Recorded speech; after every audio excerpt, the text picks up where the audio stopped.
JJ Cool here. Remember, this is the fake news where we do a little research. I mean, it's just our opinions, isn't it, guys? Gosh, let's go.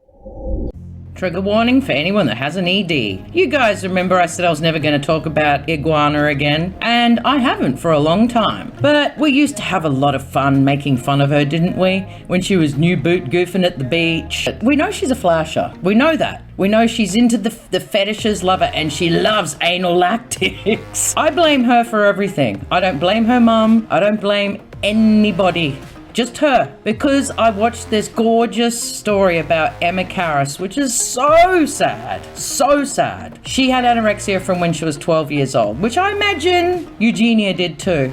This beautiful girl made a documentary because she actually decided at the end of her life she wanted to live. But the sad part of that is it was too late. It was far too late. And she was only 18, man, and wow. She looks like a 90-year-old. So I watched this documentary and it made me think about EC. And it made me think she is constantly comparing herself to these people who are on death's door. But it's a slippery slope, Eugenia. I don't believe you can control it. And when you look at her back compared to Eugenia's, she's not in that state. I'm very naive to eating disorders, but when I watch stuff like this, it makes me think. This is what they're all setting their bar against, people that are on death's door. But death's door is irreversible. I'm gonna show you a clip of her the day she decided she wanted to live. And it was only a couple of days later that she died. And man, what a sad story. Even in the 11th hour,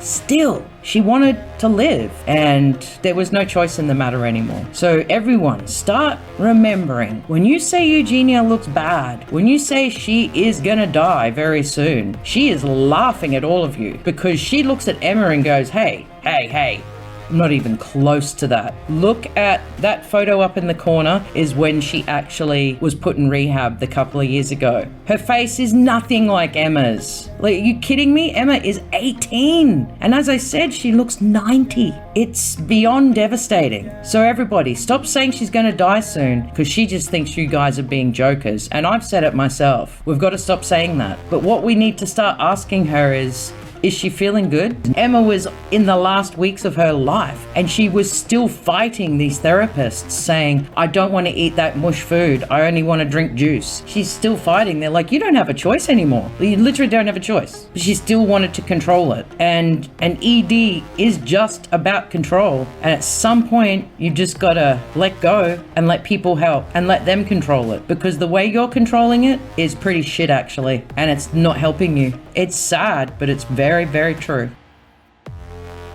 To try for one last time to freaking recover for my illness, and it will start tomorrow. I'm scared. Sadly, Emma didn't make it, as we all know. And when you compare her face to Eugenia's, how healthy does Eugenia's face look? Even though we know she's got anorexia, but that's an 18-year-old woman you're looking at there in the last week of her life. Eugenia's skin, she looks full-faced, everything. Please don't let Emma's death be in vain. Anyone out there that's got an ED, anyone who has got over an ED but could relapse, please go and watch Emma's video. Get inspired. Don't let her death be in vain, because she really, really wanted to live. And that's actually why she made this doco, because she really thought she was going to overcome it, because it had got so bad. Please learn from her and live the life that this beautiful 18-year-old has never been able to live. You guys can do it for her and keep that close to your heart. And I know a lot of you people are numb when you're in the height of your eating disorder. And that's what they were saying about Emma, that she was numb and she didn't have feelings. And as soon as she started eating that goop that she's eating out of the spoon, her feelings started coming back. So it wasn't like it took ages to come back. Eat a little, and you'll start feeling again. And I know you don't want to feel, but to feel is to live, and to live is to feel. And always ask yourself, do you feel good? Do you feel happy? Are you flying high in the sky like a bird, just free? Are you free from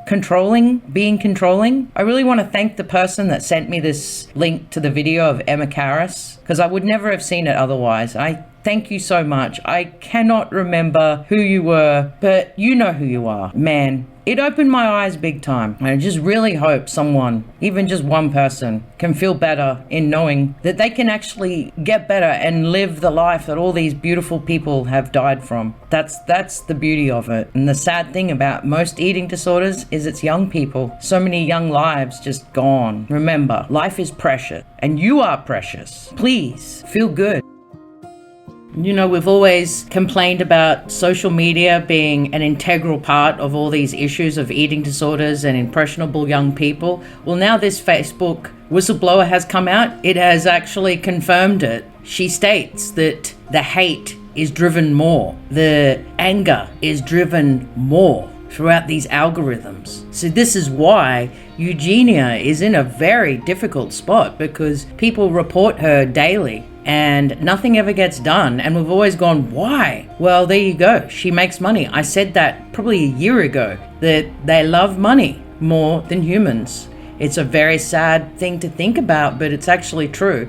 And this whistleblower has actually proven what we've always been thinking. And actually reporting people like Eugenia gets yourself in more trouble. When I reported her on Instagram posts, the next thing, I'm blocked. When I've reported her on YouTube videos, the next thing, my video's taken down, not hers. You know, they say that please report self-harm, blah, blah, blah. Well, this whistleblower has proven that this is all bullshit, that they actually never take heed and they will push it further and further. And Eugenia is a very good example, because she is a car crash waiting to happen any day. So reporting people, reporting this person's unwell, shouldn't be on social media, it ain't gonna work. Look at Trisha Paytas. She's a nut job. She's still there. Look at Shane Dawson. He's just crept his way back like a little snake. Don't think you can rely on social media to report. It's got to come from the big people. And thank God this woman came out. That's all I have to say. And by the way, Zuckerberg, changing the name of Facebook to Meta is not going to change your problems. I feel that you did that for legal reasons. I don't know why you did it, but it's extremely bizarre that you did it the day after the whistleblower came out. You're still going to go down to Funky Town in the end, Lizard Man. Mark my words.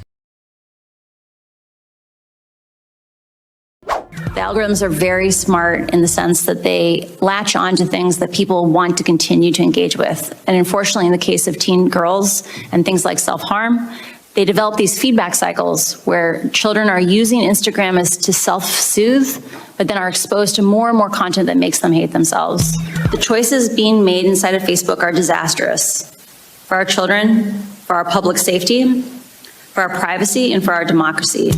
While important, these will not get to the core of the issue, which is that no one truly understands the destructive choices made by Facebook except Facebook. We can afford nothing less than full transparency. As long as Facebook is operating in the shadows, hiding its research from public scrutiny, it is unaccountable. Until the incentives change, Facebook will not change. It's a new dawn, it's a new day, it's a new life for me. Anyways, I love you guys. Thanks for watching. And remember, use all your jazzy little hands over all the jazzy little buttons, because you know it makes one little koala really, really happy. And if you sub, please let me know, because I want to send you 50 years of free good vibes. I mean, these days, that is a bloody bargain. Cheers, ballers. That's true. Things ain't going like things should. It's all on you. It ain't all good. That's true. Things ain't going like things should. It's all on you. Oh, oh, oh. Oh,